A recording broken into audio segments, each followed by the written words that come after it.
এইমাত্রই France এবং UK থেকে দুইটা নাম্বার থেকে কল এসছে। তারা জিজ্ঞাসা করতেছে মামলার জন্য কোনো টাকা পেয়েছেন কিনা, এই মামলা কতদূর দেখবেন, শেখ হাসিনাকে আপনি চিনেন কিনা, এই কনসিকোয়েন্স ভোগ করতে পারবেন কিনা, আপনার ফ্যামিলি কোথায় থাকে আমরা দেখে নিব, নানাবিধ কথা। আমি এতে ভীত নই, কারণ আমি জানি যে এরকম ভয়ভীতি দিয়েই তারা গত 17 বছর অন্যায়ভাবে এ দেশটাকে শোষণ করেছে এবং এতগুলো ছাত্র জনতার মৃত্যু ঘটিয়েছে। আরেকজন আমি যদি মারা যাই কিছু আসে যায় না, কিন্তু শেখ হাসিনাকে বিচারের কাঠগড়ায় আসতে হবে, এটা আমাদের কথা। আমি এখনও আইনের সহযোগিতা চাওয়ার মতো গুরুত্বপূর্ণ মনে করছি না, কারণ এটা হচ্ছে গিয়ে যে কেউ একটা ফোন নাম্বার তুলে দুটা কথা বিদেশ থেকে বলতেই পারে। আমি যদি আসলেই ফিল করি যে আমার নিরাপত্তার অভাব, আমি অবশ্যই বাংলাদেশ পুলিশের কাছে এটার জন্য সাহায্য প্রার্থনা করব। ধন্যবাদ। প্রত্যাশা তো আসলে আমরা ন্যায় বিচার চাই, সেই সাথে শুধু এই হত্যা না, আমি মানুষের কাছে আবেদন করব, যাদের আত্মীয়, যাদের বন্ধু, যাদের ভাই, যাদের বাচ্চা, যাদের বাবা, যাদের মা মারা গেছে, আপনারা প্রত্যেকে আসুন। এই শেখ হাসিনাকে ভয় পাওয়ার দিন চলে গেছে। সিনা টান করে দাঁড়ান, মামলা করেন।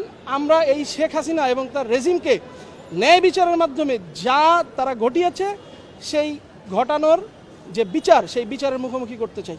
শেখ হাসিনা এক নম্বর আসামি, তারপর হচ্ছে ওবায়দুল কাদের এবং অন্যান্য যে আসামিরা আছে তারা বিভিন্ন গণমাধ্যমে বা ব্রিফিংয়ের মাধ্যমে তারা পুলিশ প্রশাসনকে বিভিন্নভাবে নির্দেশ দিয়েছেন এবং ইন্ধন দিয়েছেন।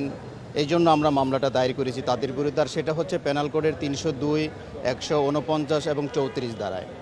এবং বিজ্ঞ আদালত মামলাটি এফআইআর হিসেবে গ্রহণ করার জন্য সংশ্লিষ্ট মোহাম্মদপুর থানাকে নির্দেশ দিয়েছেন এবং তদন্ত হবে। তদন্তের সাপেক্ষে মামলার আইনের প্রসিডিউর অনুযায়ী সর্বশেষ আমরা যতটুকু সাক্ষ্য প্রমাণ দেওয়ার চেষ্টা করব ইনশাল্লাহ।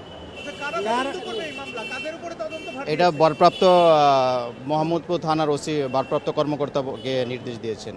আসামি করলাম যে তারা পুলিশকে, যেমন দায়িত্বে ছিল স্বরাষ্ট্রমন্ত্রী আসাদুজ্জামান খান কামাল, যেহেতু তারা দায়িত্বশীল এবং ডিএমপি কমিশনার ছিল এবং আইজিপি ছিল, ডিবির হারুন ছিল, তারা এবং যারা গুলি করছে তারা তাদের অধীনস্থ কর্মকর্তা।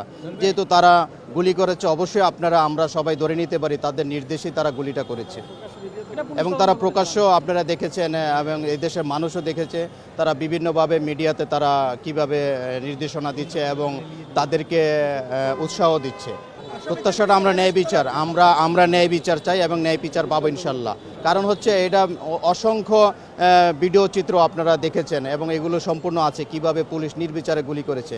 তো ইনশাল্লাহ আমরা আশাবাদী আমরা ন্যায় বিচার পাবো।